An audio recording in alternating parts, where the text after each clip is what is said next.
Hello friends, cooking and baking में आपका स्वागत है। फ्रेंड्स, आज मैं आटे का टूटी फ्रूटी वनीला फ्लेवर में केक बना रही हूँ। तो देखिए फ्रेंड्स, ये कैसा लग रहा है केक, है ना स्पॉन्जी, कितना फ्लपी है और इतना सॉफ्ट, रुई के जैसे सॉफ्ट है। ये देखिए मैं काट रही हूँ और आप देखें, इसे आप शाम के स्नैक्स में या बच्चे जब भी मांगें आप इसे दे सकते हैं। देखिए कितना सॉफ्ट बना है केक, है ना। तो इसे आप कभी भी टी टाइम स्नैक्स के रूप में भी आप यूज़ कर सकती हैं। तो चलिए केक को हम शुरू करते हैं, रेसिपी को शुरू करते हैं। अगर पसंद आए तो लाइक शेयर और सब्सक्राइब करना ना भूलें।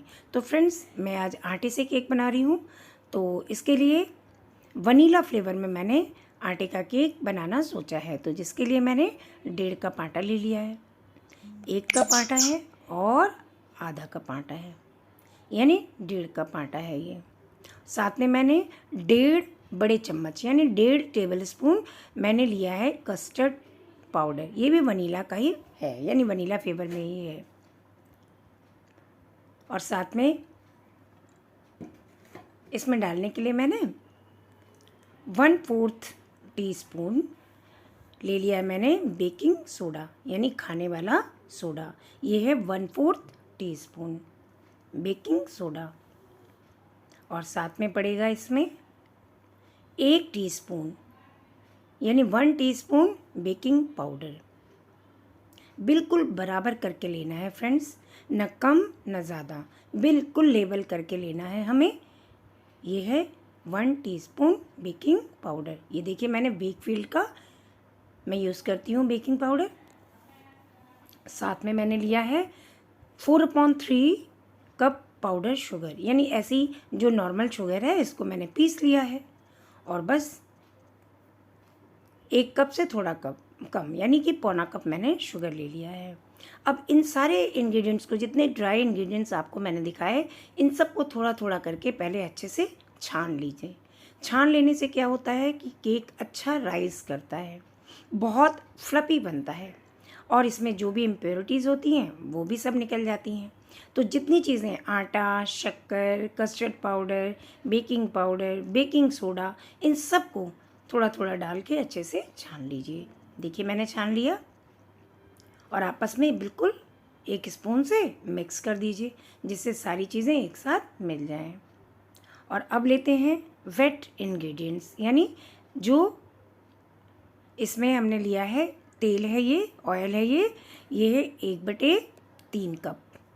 ये नॉन फ्लेवर्ड ऑयल है, यानी रिफाइंड ऑयल आप ले सकती हैं या फिर आप बटर ले सकती हैं। तो बटर भी लेंगी तो भी 1/3 लेना पड़ेगा।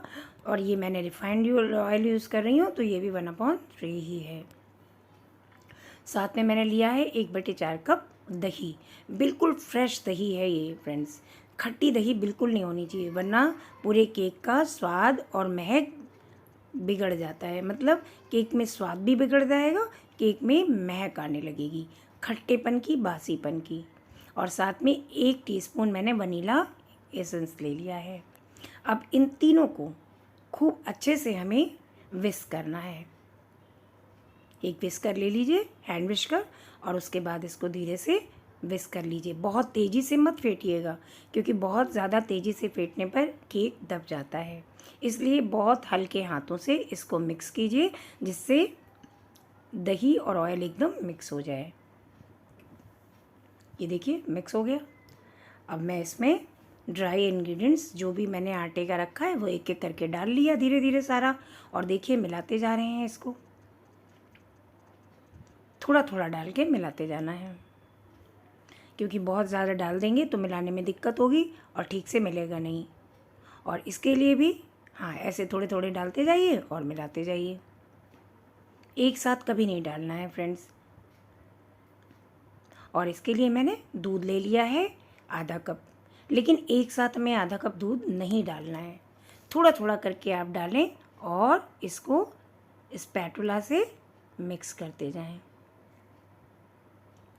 कट एंड फोल्ड की विधि से आपको मिक्स करना है, कट एंड फोल्ड, और दूध मिक्स करते जाइए। बिल्कुल फ्लोइंग कंसिस्टेंसी में आपका बैटर होना चाहिए। पूरा आधा कप दूध लग जाता है, लेकिन धीरे धीरे डालिए और तुरंत मिक्सचर को मिक्स करते जाइए। ये देखिए फ्लोइंग कंसिस्टेंसी में पूरा आ गया ये अच्छे से। सीधे आधा कप दूध लगता ही लगता है। और इसको अच्छे से मिक्स करके जो एक टूटी फ्रूटी ले ली है मैंने, ये करीब 1/4 कप टूटी फ्रूटी है। इसमें हल्का सा आटा मिला के पहले मिक्स कर दीजिए टूटी फ्रूटी को, जिससे ये केक में नीचे बैठेगी नहीं, मिक्स रहेगी ना कि बैठेगी। इसलिए इसको डाल के अच्छे से मिक्स कर दीजिए। मैंने आज केक को बेक करने के लिए 7 इंच का टिन लिया हुआ है। ये देखिए नीचे से बिल्कुल निकल जाता है ये टिन। और इसमें मैं इको बेक का 5 मिनट प्लेट पर लगा दूंगी। ये देखिए इको बेक का क्या है, बहुत अच्छा है ये पेपर। इसको आप रीयूज़ भी कर सकती हैं। इसके नाप का आप काट लें पेपर और उसके बाद लगा दीजिए। अब मैंने इसको बैटर को अपने केक टिन में पोर कर लिया और आज मैं केक इस कढ़ाई में बना रही हूँ। गहरे तले की कढ़ाई है, इसको मैंने 10 मिनट के लिए प्री हीट करने के लिए रख दिया था। और प्री हीट करने के बाद अब मैं अपने बैटर को इसमें रख दूँगी, टिन को अपने रख दूँगी और सीधे केक टिन को ढकने के बाद 30 मिनट के बाद ही इसे खोलना है। और साथ ही फ्लेम होनी चाहिए low to medium. Low to medium में फ्लेम करके इसको छोड़ दीजिए 30 मिनट के लिए। 30 मिनट में ये बिल्कुल पककर तैयार हो जाएगा। चलिए देखते हैं। 30 मिनट हो गए। देखिए कितना सुंदर राइस किया है। किसी भी चक्कू जिसकी आगे की नोक बहुत नुकीली हो, इससे आप डाल के देख सकते हैं, या फिर कोई सीख है तो उससे डाल के देख लें। बहुत अच्छा बना है। देखिए फ्रेंड्स कितना सुंदर और प्लफ़ी एकदम बना है ये केक, इतना सॉफ्ट स्पॉन्जी। ये देखिए फ्रेंड्स, तो बस आप भी बनाइए।